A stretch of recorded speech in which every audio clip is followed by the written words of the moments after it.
since it's a window, if I'm a little widow and I'm running around this way, well, guess what? They can see me run through that, so they're going to know I'm coming this side. So basically, the attackers should not be as surprised when a widow or somebody pops out from one of these. 4 maps have been reworked in Overwatch, and 4 maps largely play the same. This series is just going to run you through the changes and how you can play around those changes, but for the most part, I don't think any of these maps have substantially changed. They just feel a little more fun to play. I'm working on a very large project right now, so I decided to just have a couple of quick videos for the week, but you will get something very interesting very soon. I hope you look forward to that. Also, you should subscribe. Thank you. All right, so finally we have Havana here. Now the spawn has changed a little bit. If you were getting spawn camped beforehand, it was really hard because you only had limited options, and it was really easy for Brawl Core with like a Ryan, Mei, Lucio, for them to react to you and to prevent you. You know, if you tried to come out the right side, they could wall you off and catch you here. They catch you at this door. It was really, really easy. Now there is this. It is going to be way tougher for them to break. It's going to be way easier for the attackers to break with this up here. Just much better angle that the Brawl just cannot contest.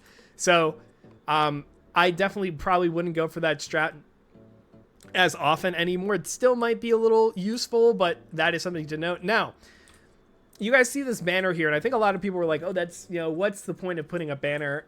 It just barely blocks the sightline. So it does block this sightline, which is really good to know for the sniper war. But what it really does is that it opens up the possibility that the widow or the other sniper could pop up anywhere under the banner. Now you're going to see their feet first a lot of the places, but basically when they come out that door, they may pop out on the left side of the blue car. They might pop out on the right side of the blue car. They may ride behind the payload without you noticing and then pop up from behind the payload. So there's a lot of things that could potentially happen there. Now, over on this side, it does not block the sightline as well. I think it might block the head, but they'll still be able to see you. So it's not exactly stealthy to come out of that left door, but it is definitely safer now. So that is something to keep in mind. Now, I think with Havana, definitely going to be still a lot of snipers, right? Not too much has changed about this map that I think is super relevant. Obviously, when you close this window, it means that there's less options for the defenders to take when they're trying to snipe you up there. So it's much more easy to track them. And since it's a window, if I'm a little widow and I'm running around this way, well, guess what? They can see me run through that, so they're going to know I'm coming this side. So basically, the attackers should not be as surprised when a widow or somebody pops out from one of these, unless for whatever reason she's playing over here, which if she is, that's way more susceptible to just getting caught out and stuck there. So that is something to know as well. Attacking this point has not changed really at all. I mean, this back half of it, rather, has not really changed at all. The only thing you have to know is that this is just not as oppressive. It's easier to hit. It's not as good for the defenders. So you can contest this way better than you could previously. So that's kind of it. That's kind of the only really big thing to know about this map, or at least, sorry, this point. The rest of it, you're going to be playing its standard Havana. And if you are on certain roles, like tank, for instance, most of this doesn't really matter to you, at least all the little nuances of it. So we go over to second here. Again, second isn't that much different. At least this first part is not. Trying to get in, get stuck here, that's just always going to happen. Coming around over here, you actually have more options. I believe this staircase has actually been widened as well, so it's not as rough trying to walk up there.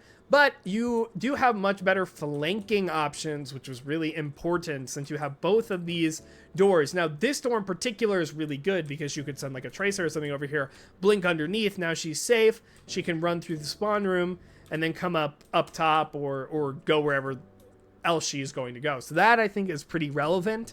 But also, just as a defender or an attacker, you can see the mega just to know if it's there or not. That could inform some of your decision making about if you decide to chase somebody over there or not. I think that is pretty important. Now, the really big thing on second is that this whole area has been expanded, and is much more high ground that the attackers get access to more often, right? So defenders now have to put a lot more effort into stopping this side. So this is going to spread their defenses thinner than normal when you're on this backside of the point. And if attackers are properly utilizing both sides to kind of pressure them out, that can force them much further back and take a fight that they don't necessarily want to take. And again, you've got some better flank routes here. Easier to get up top. Oh, excuse me.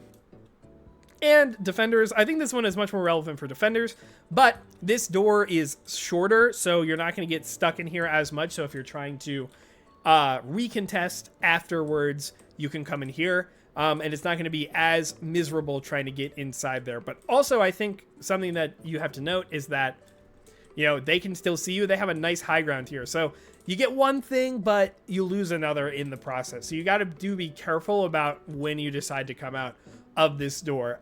In general, it's still probably not a very great option, especially now that this comes all the way out here and is pretty tough to deal with. So that is it.